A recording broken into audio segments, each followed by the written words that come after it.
مشرکین مکہ جو تھے وہ یہ سمجھتے تھے کہ یہ دنیا ہے، مرنے کے بعد نہیں اٹھنا، اگر اٹھائے بھی گئے تو پھر ہم انبیاء کی اولاد ہیں، ہمارا فلاں پیر، ہمارا فلاں بزرگ یہ ہم کو چھڑا لے گا، یہ ہماری سفارش کریں گے اور ہم چھوٹ جائیں گے۔ اللہ اکبر۔ ان کی اللہ موڑتا نہیں اور ہماری سنتا نہیں۔ وہ بتوں کو کیوں پوچھتے تھے؟ ما نعبدہم الا لیقربونا الی اللہ زلفا۔ ہم ان کو نہیں پوچھتے، ہم تو ان کے آگے رکھتے ہیں، یہ ہماری اللہ کے آگے رکھتے ہیں، یہ چھڑا لیں گے ہم کو، یہ ہماری سفارش کریں گے۔ جیسے آج بھی مسلمانوں کے اندر یہ ذہن اور عقیدہ وہ مشرکین مکہ والا موجود ہے۔ آج بھی آپ کو مسلمان کہتے ہوئے نظر آتے ہیں ہم فلاں کے ماننے والے ہیں، وہ ہمیں قیامت کے دن چھڑا لیں گے، وہ کہتا ہے میرا جھنڈا ہوگا، وہ کہتا ہے میرا ہوگا، وہ کہتا ہے میری گدی ہوگی، میں سفارش کروں گا۔ اللہ اکبر۔ اللہ رب العزت نے فرمایا ام اتخذوا من دون اللہ شفعاء، اللہ کو چھوڑ کر سفارشی، قل اولو کانوا لا یملکون شیئا ولا یعقلون۔ تمہیں پتہ نہیں ہے نہ یہ کسی چیز کے مالک ہیں، نہ ہی ان کو کوئی عقل ہے۔ قل للہ الشفاعۃ جمیعا، ساری کی ساری سفارش اور شفاعت کس کے پاس ہوگی؟ اللہ رب العزت کے پاس ہوگی۔ سورہ البقرہ کے اندر آیت الکرسی میں اللہ نے کیا فرمایا کہ الا من اذن له الرحمن، جو ہے من ذا الذی یشفع شفاعۃ، من ذا الذی یشفع عنده الا باذنہ، کون ہے جو اس کی اجازت کے بغیر قیامت کے دن اللہ کے حضور سفارش کر سکے؟ سورہ عما یتساءلون میں اللہ نے فرمایا لا یتکلمون الا من اذن له الرحمن، کوئی بول نہیں سکے گا، بولنا تو دور کی بات ہے، کوئی اپنی مرضی سے قیامت کے اس دن یوم الدین کے اندر گردن بھی نہیں ہلا سکے۔ تمام تعریفیں، حمد و ثنا، بڑائی، کبریائی، بزرگی، برتری اللہ رب العالمین، احکم الحاکمین، احسن الخالقین، خیر الرازقین، خیر الغافرین، علی کل شیء قدیر، فعال لما یرید ذات کے لیے بے شمار انگنت لاتعداد بے حد و حساب درود و سلام سید الاولین والآخرین، امام الانبیاء والرسل، امام اعظم، رہبر اعظم، مرشد اعظم، قائد اعظم، شفیع اعظم، ہادی اعظم، رہبر اعظم، اکمل الانبیاء، احسن الانبیاء، جناب محمد مصطفیٰ صلی اللہ علیہ وآلہ واصحابہ وسلم کی ذات مقدسہ مطہرہ مزکہ اور منزہ۔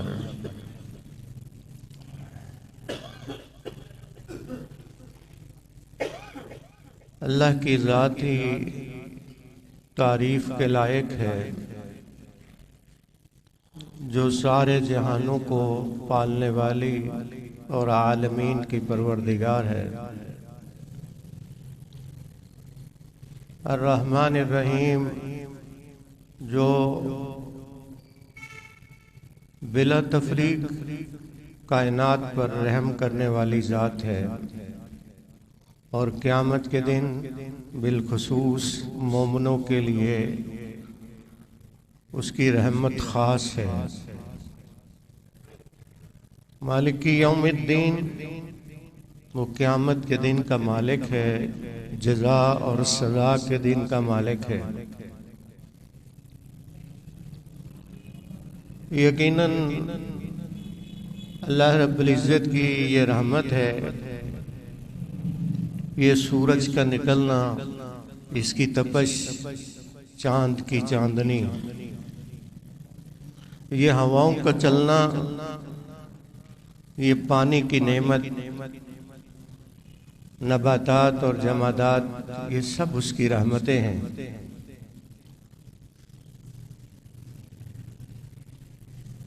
ہمارا اللہ کے گھر میں آنا یہ اس کی رحمت ہے،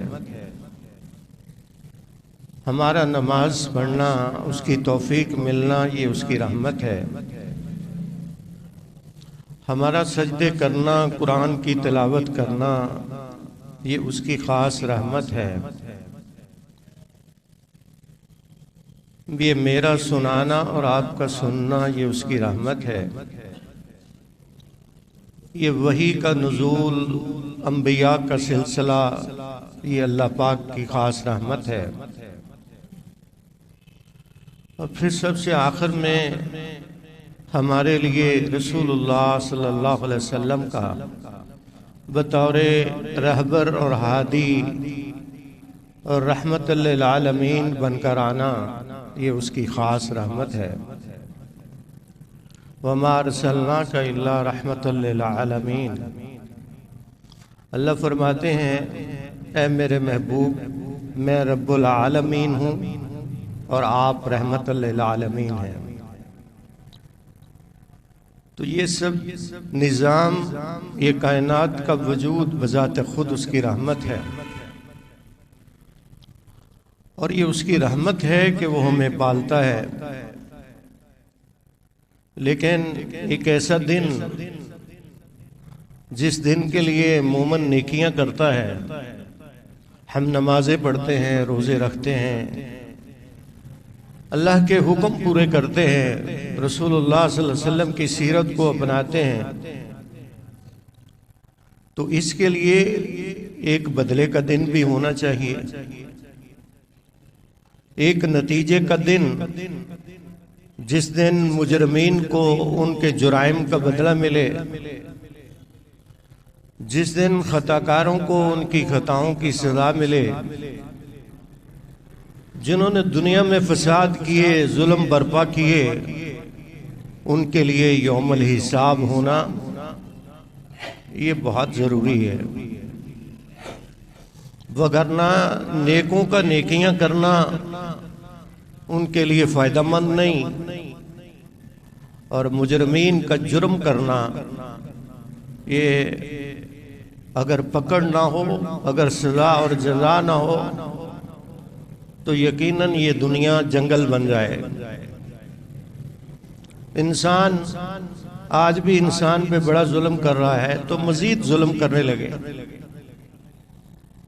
اللہ فرماتے ہیں مالک، چار نام تذکرہ کیے ان 3 آیاتوں میں اللہ رب العزت ہیں، للہ، رب، الرحمن، الرحیم اور مالک۔ مالک جو خود مختار مالک ہے، بلا شرکت غیر مالک ہے، ایسا مالک جس کے پاس اختیار بھی ہو، اس کو ملک بھی پڑھا جاتا ہے۔ رسول اللہ صلی اللہ علیہ وسلم نے دونوں طریقے سے اس کی تلاوت فرمائی، مالک یوم الدین بھی پڑھا اور ملک یوم الدین بھی پڑھا۔ ملک بادشاہ کو کہتے ہیں، شہنشاہ کو کہتے ہیں۔ اللہ اس کائنات کا بھی مالک، اور اس کائنات کے بعد جو لامتنوہی کائنات ہے اس کا بھی مالک ہے۔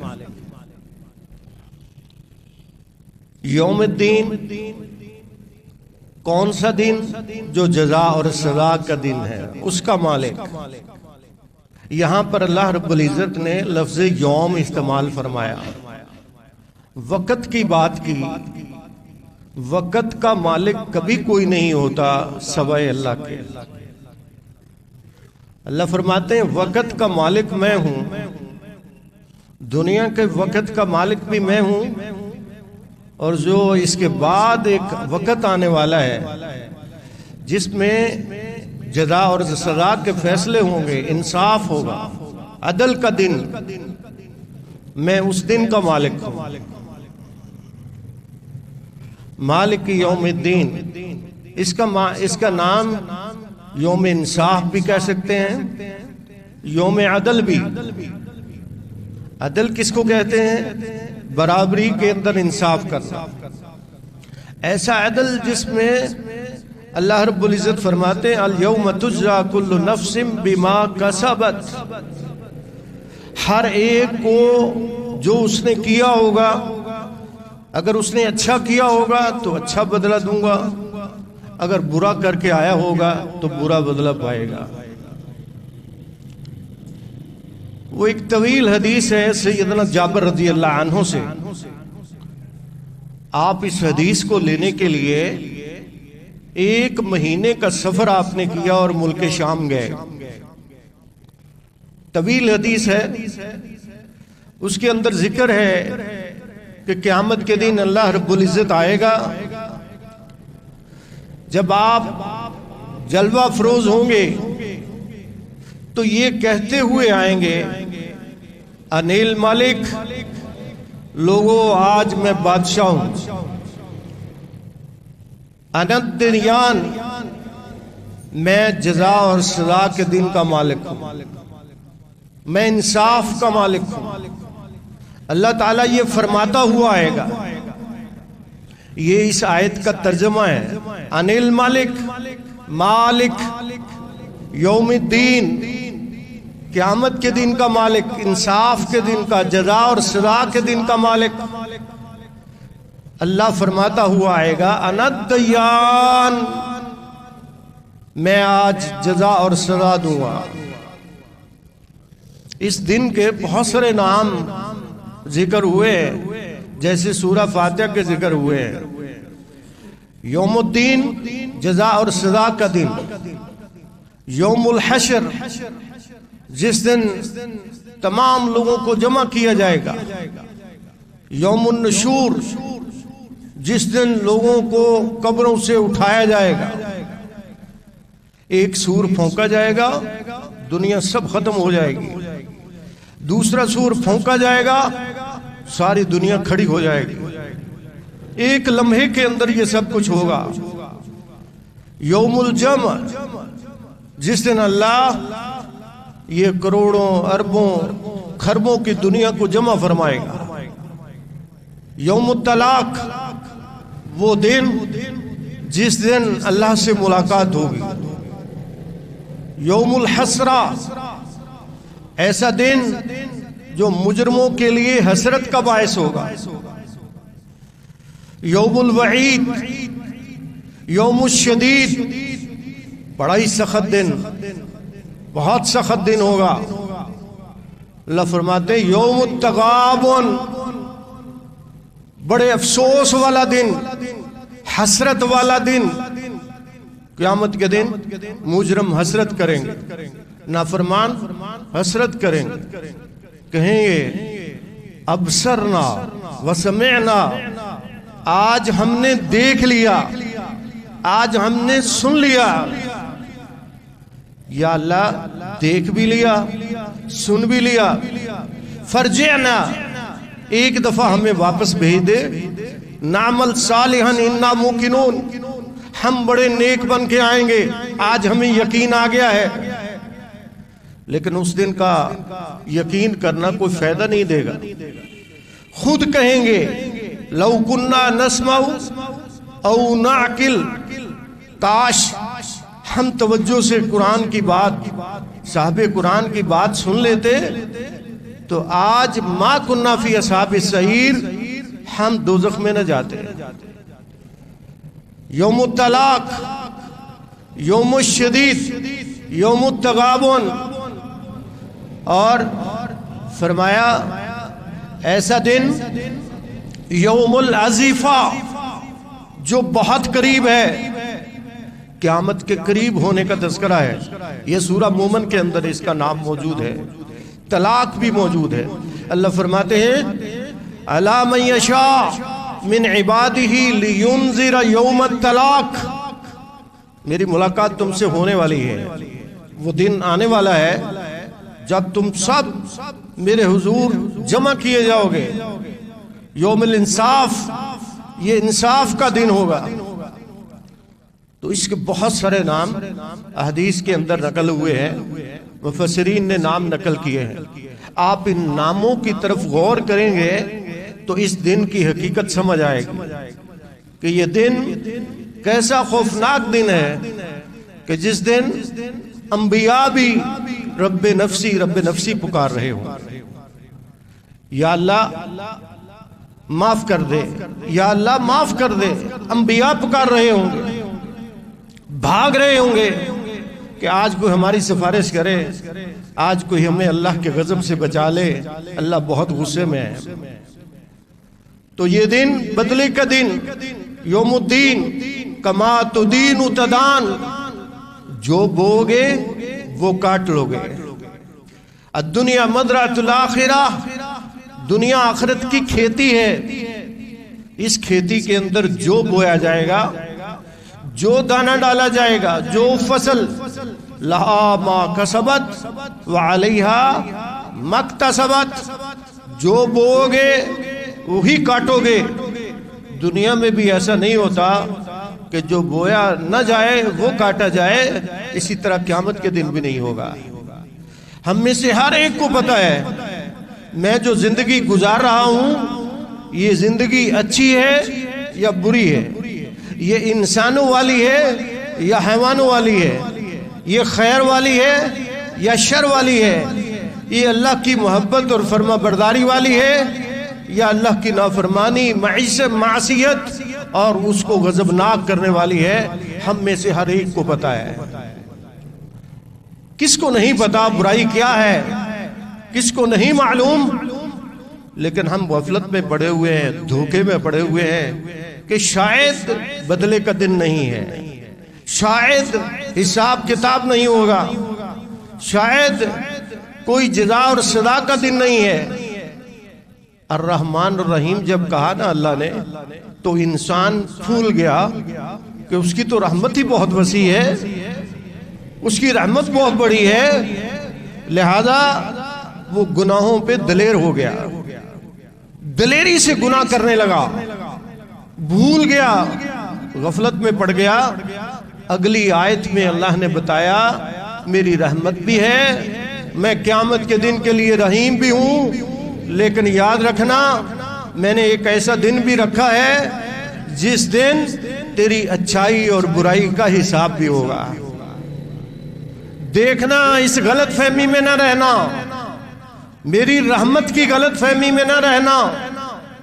میری مرضی ہے میں پکڑنے پہ آؤں تو میں نے قوم عاد کو پکڑا، میں نے قوم سمود کو فوری پکڑا، میں نے قوم لوط کو پکڑا، میں نے قوم فرعون کو پکڑا. میں چھوڑنے پہ آؤں، مہلت دینے پہ آؤں تو میں مہلت دیتا ہوں، لیکن کب تلک؟ لِأَيِّ يَوْمٍ أُجِّلَتْ. یا اللہ یہ جزا اور سزا کو کس دن کے لیے مؤخر کیا ہے؟ یا اللہ یہ نمازیوں کو بدلہ کب ملے گا؟ یا اللہ یہ جو بم دھماکے کرتے ہیں ان کو بدلہ کب ملے گا؟ یا اللہ یہ جو انسانیت کے قاتل ہیں ان کو سزا کب ملے گی؟ لیوم الفصل. اللہ فرماتے ہیں فیصلے کے دن، فیصلے کے دن. ایک دن ہے ہم نے وہ دن رکھا ہے فیصلے کا دن، 50,000 سال کا دن. حدیث کے الفاظ ہیں جو نیک آدمی ہوگا اس کے لیے یہ دن بہت چھوٹا ہوگا، یہ 50,000 سال کا دن بھی چھوٹا ہوگا، اور جو مجرمین ہوں گے ان کے لیے دن بہت لمبا ہوگا، بہت لمبا ہوگا. اللہ تعالی ہمیں قیامت کے دن مجرمین میں سے نہ رکھے.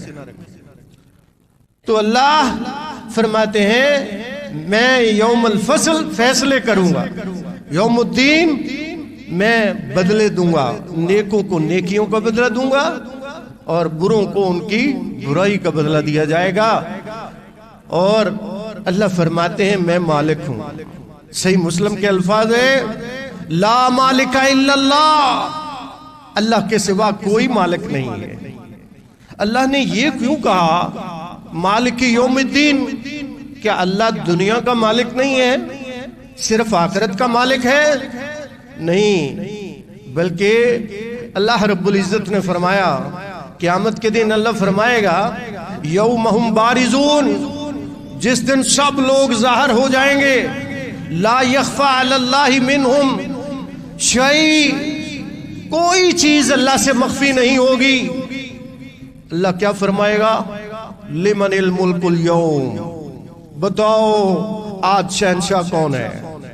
ہم دنیا کے اس سٹیج کے اوپر اللہ نے ہم کو مختلف کردار دیے ہوئے ہیں۔ کوئی بادشاہ کا کردار کر رہا ہے، کوئی وزیر کا کردار ادا کر رہا ہے، تو کوئی عالم کا کردار ادا کر رہا ہے، تو کوئی نمازی کا کردار ادا کر رہا ہے، تو کوئی مجرم کا کردار ادا کر رہا ہے۔ یہ سب اپنے اپنے کردار کے ساتھ کل قیامت کے دن اللہ کے حضور پیش ہوں گے۔ اللہ پوچھے گا بتاؤ بادشاہو، دنیا کے بادشاہو، لمن الملک اليوم، آج بادشاہ کون ہے؟ میں نے پہلے بھی عرض کیا ہے، شہنشاہ کا لفظ اللہ کے سوا کسی کے لیے استعمال نہیں ہو سکتا۔ بادشاہ کا لفظ استعمال ہو سکتا ہے، شہنشاہ کا لفظ صرف اللہ کے لیے استعمال ہوتا ہے۔ بادشاہوں کو بادشاہی دینے والا کون؟ اللہ ہے۔ قل اللہم مالک الملک تؤتی الملک من تشاء، جس کو چاہتا ہے بادشاہی دے دیتا ہے، یہ اس کے فیصلے ہیں۔ تو اللہ فرماتے ہیں میں قیامت کے دن کا مالک ہوں، دنیا کا بھی وہ مالک ہے، لیکن اس نے دنیا میں ہمیں عارضی ملکیتیں دے رکھی ہیں، عارضی طور پر ہمیں بھی کچھ اختیار دیے ہیں۔ میں کہتا ہوں میرا گھر، میری زمین، ہم کہتے ہیں یہ میرا پلازہ ہے، یہ میری جائیداد ہے، یہ میری کوٹھی ہے، یہ میرا بنگلہ ہے، یہ میری بیوی ہے، یہ میرا سونا ہے۔ ہاں، یہ دنیا میں اللہ نے یہ عارضی اختیارات دیے، ہم کو ہاتھ دیے کہ اس ہاتھ سے اچھا کر لو یا برا کر لو، ان پاؤں سے اچھائی کی طرف چلے جاؤ یا برائی کی طرف چلے جاؤ۔ مرضی سے کھاتے ہیں، مرضی سے پیتے ہیں، مرضی سے اعمال کرتے ہیں۔ یہ اختیارات عارضی طور پر اللہ نے ہمیں عطا فرمائے، لیکن اس کا مطلب یہ نہیں تھا کہ ہم مستقل مالک ہیں، ہم مستقل بادشاہ ہیں۔ یہ سب کچھ مستقل اور دائمی طور پر ہمارا ہے۔ دائمی بادشاہی کس کی ہے؟ اللہ کی ہے۔ ہمیشہ کے لیے بادشاہ کون؟ اللہ ہے۔ ہمیشہ کے لیے فیصلے کس کے؟ اللہ کے چلتے ہیں۔ اس لیے اللہ رب العزت نے یہ عارضی اختیارات دیے۔ قرآن پاک کہہ رہا ہے اللہ آئے گا، اعلان ہوگا۔ ایک مفسرین کے قول کے مطابق اللہ تعالیٰ فرشتے کو حکم دے گا کہ اعلان کر دو لمن الملک اليوم، ان کو بتا دو للہ الواحد القہار۔ خود ہی جواب دے گا کہ آج بادشاہی ایک قہار کی ہے، ایک بڑے کی ہے، ایک زبردست کی ہے، آج کسی اور کی بادشاہی نہیں ہے۔ حدیث کے الفاظ ہے دائیں ہاتھ کے اندر اللہ نے پوری زمین کو لپیٹا ہوا ہوگا، ایک ہاتھ کے اندر سب آسمان اس کی مٹھی کے اندر ہوں گے، اور ساری مخلوق یہ پکارے گی۔ جو دنیا کے اندر آخرت کے منکر تھے وہ بھی کہیں گے للہ الواحد القہار، ہاں یا اللہ اصل مالک تو ہے، اصل مالک تو ہے۔ دوسرے لفظوں میں اللہ نے بتایا یوم الدین، آخرت قائم ہوگی۔ آخرت پر ایمان رکھنا بندے، میری رحمت کے ہی جھانسے میں نہ رہنا کہ میں رحیم ہوں، میں رحمان ہوں، اس غلط فہمی میں نہ پڑے رہنا۔ جیسے کہ لوگ کہتے ہیں اللہ بڑا غفور الرحیم ہے، گناہ کر کے بڑی دلیری سے آگے شیطان کی طرف سے دلیل دیتے ہیں کہ اللہ بڑا غفور الرحیم ہے، آپ تو ایسے ہی ڈراتے رہتے ہیں۔ بھئی یہ قرآن بڑھا ہوا ہے، وہیں پہ اللہ فرما رہا ہے ان بطش ربک لشدید، اس کی پکڑ بھی بڑی سخت ہے۔ وہ جب پکڑنے پہ آتا ہے اس کے پکڑنے کے بڑے نرالے انداز ہیں۔ دیکھ لو شداد کو کیسے پکڑا، ایک پاؤں فضا کے اندر، ایک رکاب کے اندر، اس کو جنت بنانے دی، اس کو دوزخ بنانے دی۔ جب اس نے اپنی جنت اور اپنی دوزخ تیار کر لی، یہ سیر کے لیے آیا ہے، معائنے کے لیے آیا ہے، اللہ نے اس کو فضا سے پاؤں کو زمین پہ نہیں رکھنے دیا۔ اللہ مالک ہے، میری اور آپ کی جان کا مالک، میرے اور آپ کے فیصلے اس کے ہاتھ پہ ہیں۔ اس نے ہمیں عارضی اختیارات دے رکھے ہیں۔ تو قیامت کے دن اللہ کی طرف سے یہ اعلان ہوگا، بتاؤ آج بادشاہت کس کی ہے؟ اللہ اکبر۔ ہم کیسے مالک ہیں؟ جب ہم دنیا سے جاتے ہیں تو دو انسلی چادروں کے اندر جاتے ہیں، ننگے جاتے ہیں، اور جب ہمیں اٹھایا جائے گا تو یہ انسان جو دنیا میں بادشاہ تھا، یہ وزیر تھا، یہ سرمایہ دار تھا، یہ دنیا کے اندر بڑے قد والا تھا، یہ ننگا اٹھے گا، ننگا اٹھے گا۔ اس کے بدن کے اوپر کپڑے بھی نہیں ہوں گے۔ ملکیت کسی چیز کی ہونا تو دور کی بات ہے۔ ام المومنین فرماتی اللہ کے رسول سب ننگے اٹھیں گے، عورتیں بھی ننگی ہوں گی؟ فرمایا ہاں، عورتیں بھی ننگی، مرد بھی ننگے اٹھیں گے۔ فرمایا اس دن شرم نہیں آئے گی؟ فرمایا اتنا ہولناک دن ہوگا، کسی کو کسی طرف دیکھنے کی ہمت ہی نہیں ہوگی، اس کے اندر حوصلہ ہی نہیں ہوگا، اس کے اندر ہوش ہی نہیں ہوگا کہ وہ کسی اور کی طرف دیکھ لے، کسی اور کی طرف دیکھ لے۔ آج نمازی کیا، حاجی کیا، مسلمان کیا، گزرتی ہوئی عورت کو کیسے دیکھتا ہے؟ یاد رکھ ایک دن ننگا کر کے اٹھایا جائے گا۔ رسول اللہ صلی اللہ علیہ وسلم نے فرمایا ایک آدمی آئے گا قیامت کے دن، اللہ تعالیٰ اسے پوچھے گا یہ گناہ کیا تھا، فلاں گناہ کیا تھا؟ وہ کہے گا ہاں یا اللہ میں نے تو نہیں کیا تھا۔ مکر جائے گا، وہاں پہ بھی مکر جائے گا۔ جو دنیا میں دھوکے باز تھا، جو دنیا میں نافرمان تھا، وہ قیامت کے دن بھی بہانے لگائے گا۔ اللہ کے حضور کہے گا یا اللہ میں نے تو نہیں کیا تھا۔ اللہ فرمائیں گا رجسٹر لائے جائیں۔ اب رجسٹر پیش کیے جائیں گے۔ یہ جو دائیں اور بائیں یہ اللہ کے کاتب بیٹھے ہیں، جاسوس بیٹھے ہیں۔ ہم دنیا سے چھپ کے گناہ کرنے کی کوشش کرتے ہیں، یہ نہیں سوچتے کہ اللہ کا نظام ایسا ہے کہ تم جہاں مرضی چلے جاؤ تم اس کی نظروں سے چھپ نہیں سکتے۔ اس نے نگہبان بنا رکھے ہیں جو ایک لمحہ کے لیے بھی غلطی نہیں کرتے۔ ما یلفظ من قول الا لدیہ رقیب عتید، تیرے منہ سے نفل نکلتا ہے نوٹ کر لیتے۔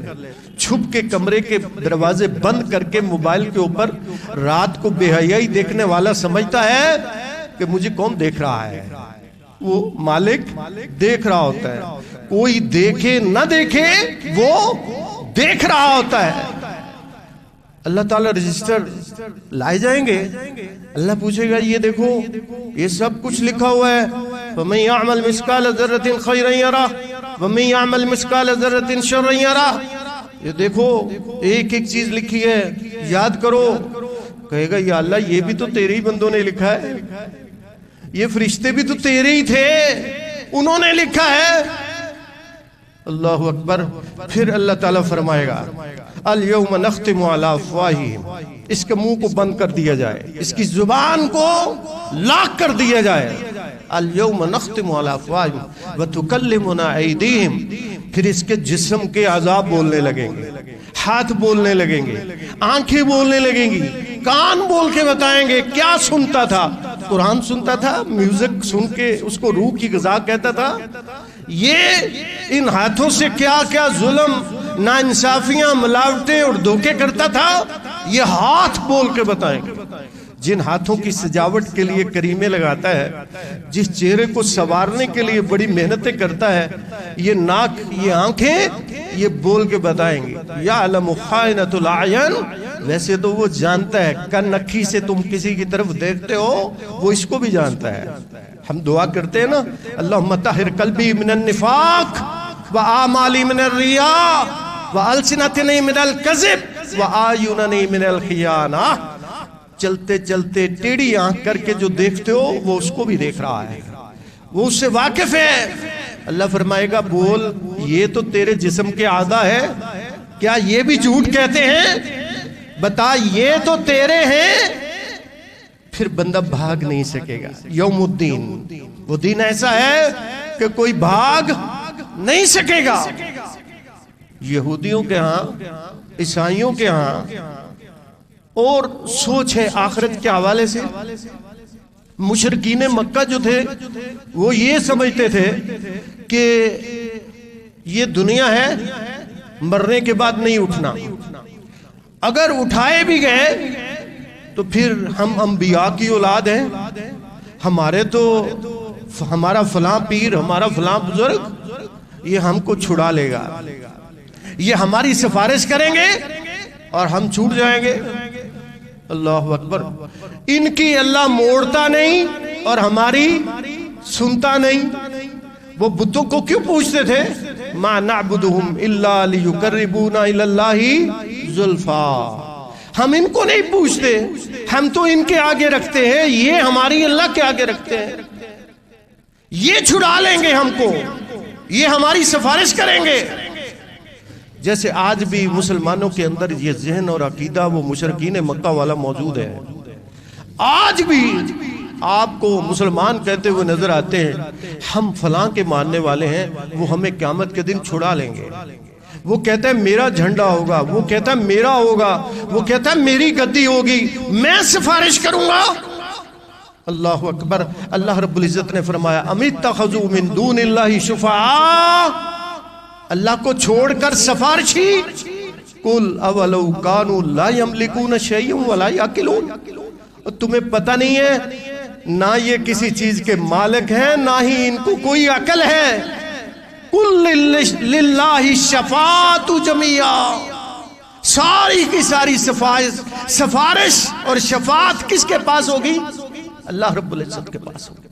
سورہ البقرہ کے اندر آیت الکرسی میں اللہ نے کیا فرمایا کہ الا من اذن له الرحمن، جو ہے من ذا الذی یشفع شفاعۃ، من ذا الذی یشفع عنده الا باذنہ، کون ہے جو اس کی اجازت کے بغیر قیامت کے دن اللہ کے حضور سفارش کر سکے؟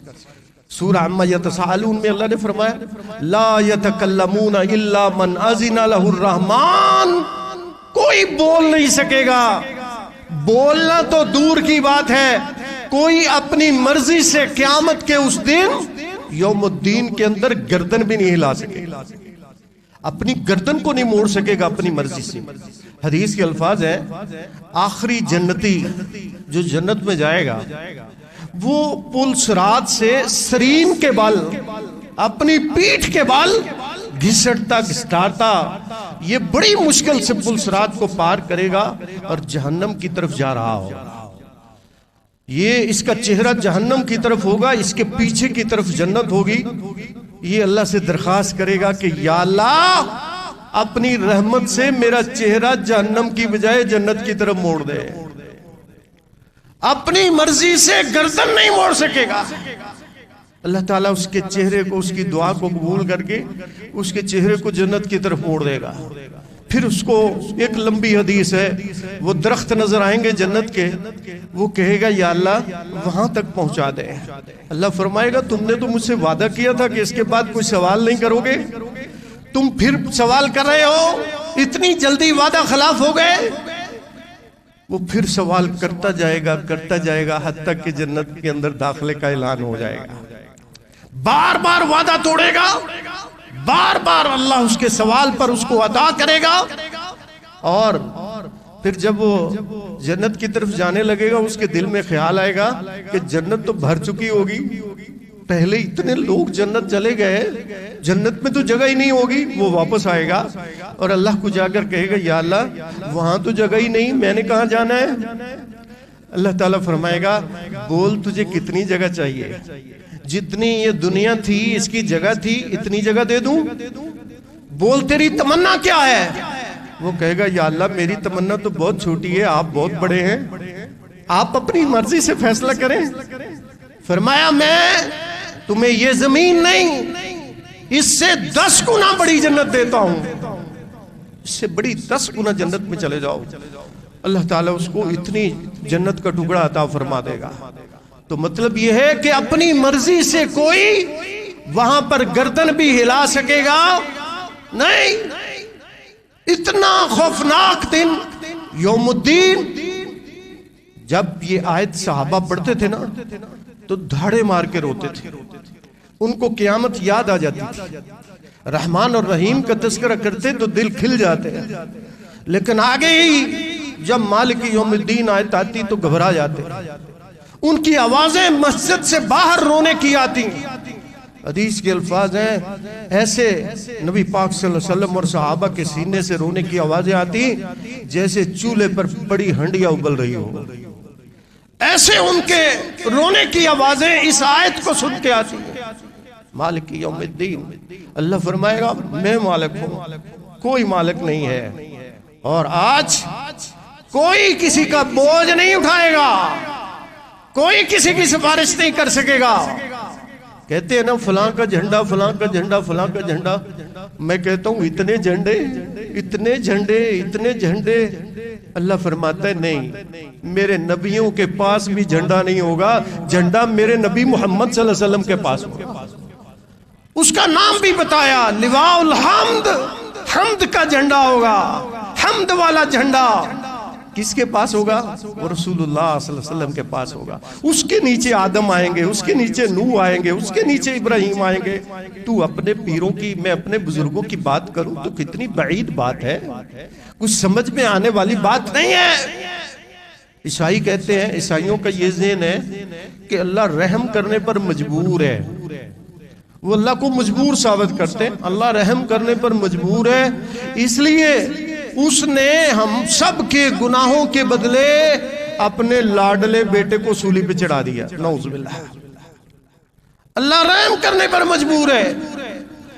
عیسیٰ علیہ السلام کو سولی پہ چڑھا کے ہمارے گناہوں کا کفارہ ادا کر دیا. اللہ اکبر. وہ کہتے نذرانے دو, نظر دو, بکرے دو, ہمیں پالو. آج کے پیر کہتے ہیں ہمیں پالو, ہماری وراثتیں, ہماری جائیدادیں بناؤ, ہمیں زمینیں دو, ہمیں گاڑیاں دو. اور ہم دیتے ہیں ان کو راضی کرنے کے لیے کہ یہ شاید ہمارے لیے اللہ کو راضی کریں گے. لیکن جو خود محتاج ہوں وہ کیسے تمہاری حاجت روائی کریں گے؟ جیسے عیسائیوں کو اتنی موٹی بات سمجھ نہیں آئی. آپ سوچے کسی ملک کے اندر کوئی بادشاہ اعلان کر دے کہ جتنے بھی مجرم ہیں, جتنے ڈاکو ہیں, جتنے لٹیرے ہیں, ان سب کی جگہ پر ایک سب سے نیک آدمی کو سولی پہ چڑھا دیا جائے گا, ان کی جگہ پر یہ کفارہ ہو جائے گا. تو بتاؤ دنیا چیخے گی کہ نہیں چیخے گی کہ یہ تو ظلم ہے, کرے کوئی اور بھرے کوئی. اللہ نے اس کا فیصلہ قرآن میں کر دیا, لا تزر وازرۃ وزر اخری. کوئی کسی کا قیامت کے دن بوجھ اٹھائے گا نہیں, اپنا اپنا بوجھ. الیوم تجزا کل نفس بما کسبت. آج جو کمائی جس نے کی ہوگی, جیسی کر کے آیا ہوگا, اس کو ویسے ہی بدلہ ملے گا. ووفیت کل نفس بما عملت. اللہ فرماتے پورا پورا بدلہ دوں گا, جو عمل کر کے آئے ہو پورا پورا بدلہ ملے گا. لا ظلم اليوم. آج کسی کے اوپر ظلم نہیں ہوگا. ان اللہ سریع الحساب. اللہ بڑی تیزی سے حساب لینے والا ہے. وہ حساب لینے پہ آئے تو بہت جلدی لیتا ہے. ہمارا مسلمان ہونے کے ناطے ایک عقیدہ ہے کہ اگر وہ کسی کو پکڑنا چاہے تو ساری دنیا مل کر اسے, انبیاء بھی مل کر چھڑا سکتے. اگر وہ کسی کو چھوڑنا چاہے تو ساری دنیا مل کے اس کو مجبور کر سکتی نہیں, مجبور کر سکتی. وہ خالق ہے, خلقن ملکن تصرفن. وہ خالق بھی کل ہے, مالک بھی کل ہے, اس کے اختیارات بھی کل ہے. وہ کسی کا محتاج نہیں, باقی ساری دنیا اس کی محتاج. اللہم انت الغنی ونحن الفقراء. محبوب دعا کیا کرتے تھے. یہ رسول اللہ کے الفاظ ہیں. یا اللہ تو غنی اور میں تیرے در کا فقیر. میں تو غنی ہے, ہم تیرے در کے فقیر ہیں. اللہ ساری طاقتیں تیری. اللہ اکبر. یا اللہ طاقت تیری, میں تیرا عاجز بندہ. یا اللہ تو غنی اور میرے تیرے در کا فقیر. تو عیسائیوں کا یہ عقیدہ عقل سے ماورا, لیکن آپ دیکھ لیں لاکھوں لوگ اس عقیدے کے اوپر کھڑے ہوئے ہیں. جیسے میں نے پہلے عرض کیا, کتنے لوگ اس عقیدے پہ کھڑے ہیں کہ ہمیں ہمارے بزرگ چھڑائیں گے, ہمیں اولیاء چھڑائیں گے. بھائیو کوئی نہیں چھڑائے گا. اگر کوئی چیز چھڑائے گی, اللہ کیا کہہ رہا ہے, یوم الدین فیصلہ ہوگا, انصاف ہوگا. کوئی کسی کی جگہ پہ نہیں پکڑا جائے گا, کوئی کسی کی جگہ پہ نہیں پکڑا جائے گا. ہر ایک اپنے اعمال کے بدلے. بلا من کسب سیئۃ وحاطت بہ خطیئتہ. بندے تیری غلطیاں تجھے گھیریں گی, تیری غلطیاں تمہیں گھیریں گی, تیری غلطیاں تیرے سامنے آئیں گی. قرآن نے کتنی دفعہ نقل کیا, بندہ حسرت کے ساتھ کہے گا یا اللہ ایک دفعہ موقع دے دے, ایک دفعہ موقع دے دے. مگر یہ موقع دوبارہ ملنے والا یہ موقع ہے جو دنیا میں ہمیں ملا ہوا ہے. اللہ مومن کو چھوٹے چھوٹے جھٹکے لگاتا ہے. ابو بکر صدیق رضی اللہ عنہ فرماتے ہیں, جب یہ آیت اتری نا, من یعمل سوءا یجز بہ, جو برائی کرے گا اس کو اس کا بدلہ ملے گا. من یعمل سوءا یجز بہ, جو بھی برائی کرو گے اس کا بدلہ ملے گا. ابو بکر صدیق فرماتے ہیں میری کمر ٹوٹ گئی یہ آیت سن کے, میں بہت گھبرا گیا. رسول اللہ صلی اللہ علیہ وسلم سے فرمایا, اللہ کے رسول ہم تو بڑے گناہگار ہیں, پھر تو ہم جہنم سے نہیں بچ سکتے.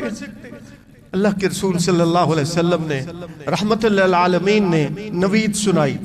فرمایا ابو بکر تمہیں دنیا میں صدمے آتے ہیں نا, تمہیں تکالیف بھی ملتی ہیں, دکھ بھی آتے ہیں, اور تمہارے ساتھ دھوکے بھی ہوتے ہیں, آزمائشوں میں مبتلا بھی کیے جاتے ہو, تمہیں بخار بھی ہوتا ہے نا. فرمایا ہاں یا رسول اللہ صلی اللہ علیہ وسلم. فرمایا یہ سب اللہ کی طرف سے جزوی سزائیں ہیں جو مومن کو دنیا میں ملتی ہیں, تاکہ قیامت کے دن یہ پاک اور صاف ہو کر اللہ کی جنت میں چلا جائے. اور یہ جو بخار دنیا میں مومن کو بخار ہوتا ہے نا, رسول اللہ صلی اللہ علیہ وسلم نے فرمایا یہ جہنم کی آگ سے ایک حصہ ہے. جہنم کی آگ سے ایک حصہ.